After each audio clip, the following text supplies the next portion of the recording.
idealismo trascendental. Dejamos a Kant y nos vamos a hablar un poquito del idealismo absoluto de Hegel. No recuerdo en este momento si de Alba lo toca, pero me parece que es importante para empezar a hablar de cómo se va desdoblando esta cuestión filosófica y cómo se va separando la ciencia de la filosofía. Mientras que Kant tira por la borda todo el conocimiento filosófico en el sentido de que lo desmerece de alguna manera y funda la ciencia moderna, si se quiere. Hegel va a decir que con su idealismo absoluto y contra Kant, que si la filosofía no puede acceder a todos los conocimientos, entonces deja de ser un conocimiento válido. Es imposible que la filosofía no sea una ciencia estricta. Y en ese sentido, podemos acceder a todos los conocimientos, eso sí, a partir de aplicar un método particular. Ese método particular se llama el método dialéctico. La dialéctica, desde este lugar, más que es una técnica, uno podría llegar a decir, pero además de una técnica, la dialéctica es una nueva corriente filosófica. Es decir, nos va a hablar de cómo accedemos al conocimiento. Si ustedes quieren, más que epistemología, en los modernos uno puede hablar de nociología, ¿sí? Que viene de gnosis, G-N-O-S-I-S. ¿Sí? Y la pregunta básica de la nociología es cómo conocemos, ¿sí? Cómo accedemos al conocimiento a los humanos, ¿sí? Y luego se va trasladando a cómo accedemos al conocimiento científico, obviamente. Y va mutando, se va transformando su nombre. Pero básicamente, cuando nosotros hablamos de cómo accedemos al conocimiento, estamos hablando de corrientes nociológicas. Bien, contra Kant, les decía entonces Hegel, va a ir contra Kant. Eh, ¿Cómo se accede al conocimiento entonces para Hegel? Bien, mediante la puesta en diálogo de dos extremos.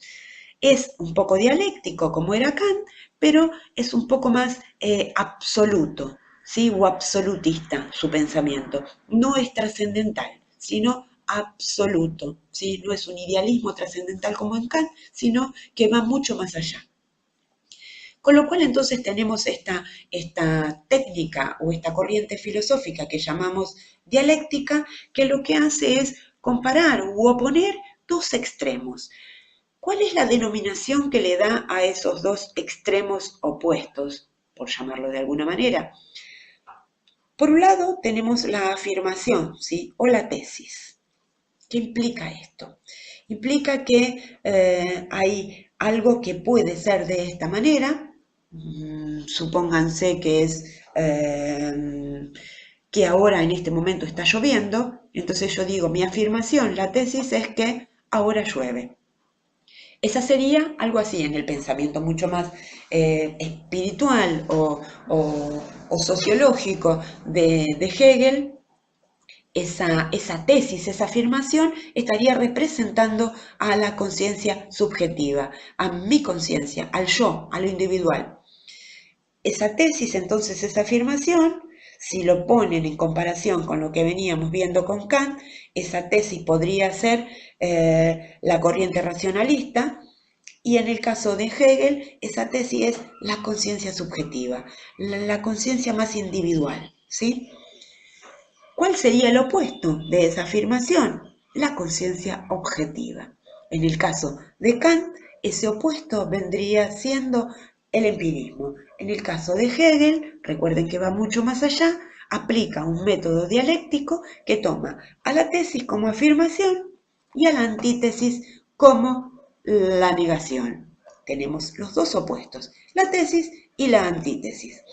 El resultado de la articulación entre tesis y antítesis tiene que ser un conocimiento superador. Hay ahí una superación. En esa superación hay una síntesis. Esa síntesis para Hegel es el idealismo o la conciencia absoluta.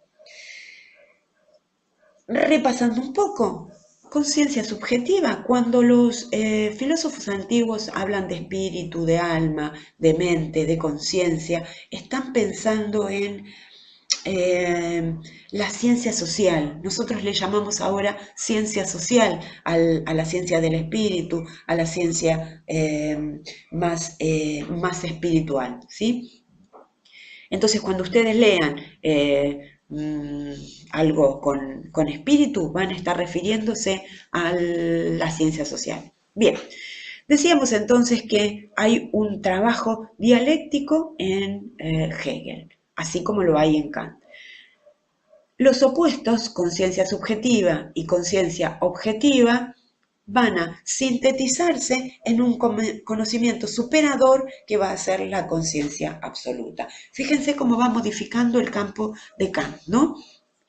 Si bien están hablando de cuestiones distintas, Hegel se opone a Kant en esta cuestión que dice que hay cosas que son incognoscibles. Hegel piensa que los humanos podemos acceder a cualquier tipo de conocimiento y para eso tenemos que aplicar el método dialéctico. Bien, dejamos a Hegel entonces y nos quedamos con esta idea de plantearnos o de pensar este método dialéctico que va a ser aplicado por la nueva corriente de pensamiento que vamos a trabajar en esta nueva filmina.